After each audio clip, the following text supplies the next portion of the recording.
Chapter 21. Fevered Whispers. King Aldric's fever lingered, casting a pall over the palace like a gathering storm.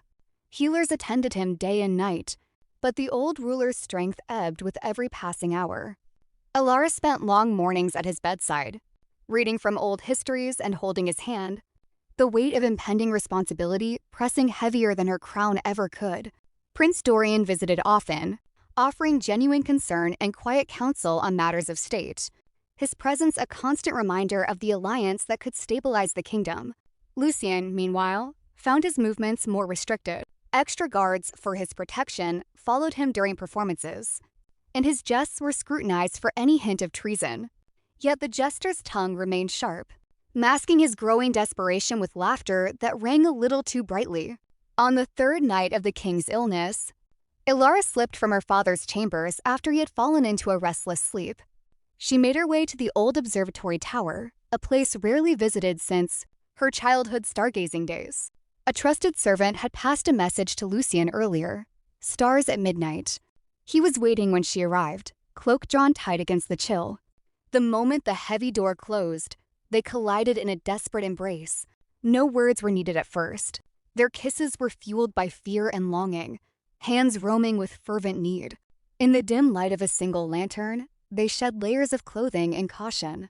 Lucien laid his cloak on the cold stone floor, pulling Elara down with him. Their lovemaking was intense and tender, bodies moving in perfect harmony as they chased solace in each other. The silver bell and wooden star lay beside them, silent witnesses to whispered promises and shared release that left them both gasping and clinging tighter than ever.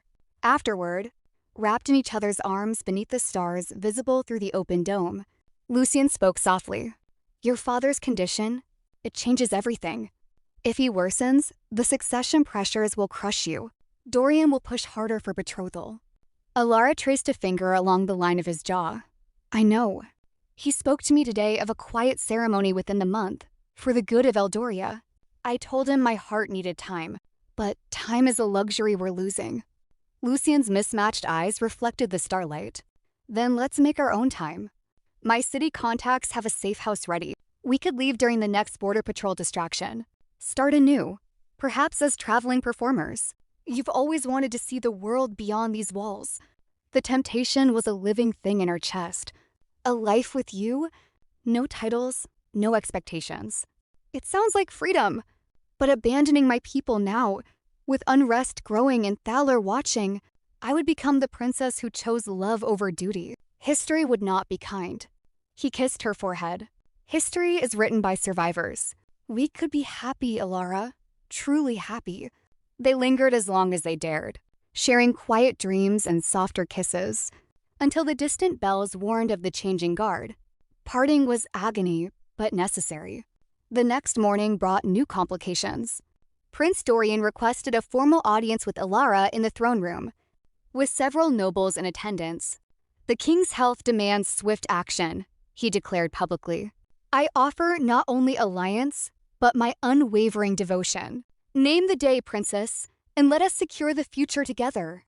Elara's response was measured, buying time with talk of mourning and preparation, but the pressure mounted. Lady Isolde watched with thinly veiled satisfaction, already spreading word that the jester's influence had poisoned the princess against a beneficial match. In the servants' quarters, Lucien received a warning from a friend. Guards had been asking questions about his city connections. The net was closing. That evening, as Elara sat vigil by her father's bed, the king stirred and whispered, "Choose the kingdom, daughter, but do not forget your own heart. I was young once too." His words lingered like prophecy. The fevered whispers of the palace spoke of alliances, betrayals, and a love that refused to die quietly. Chapter by chapter, the story of the princess and her jester grew more intricate, more dangerous, and more deeply felt, with many pages yet to turn.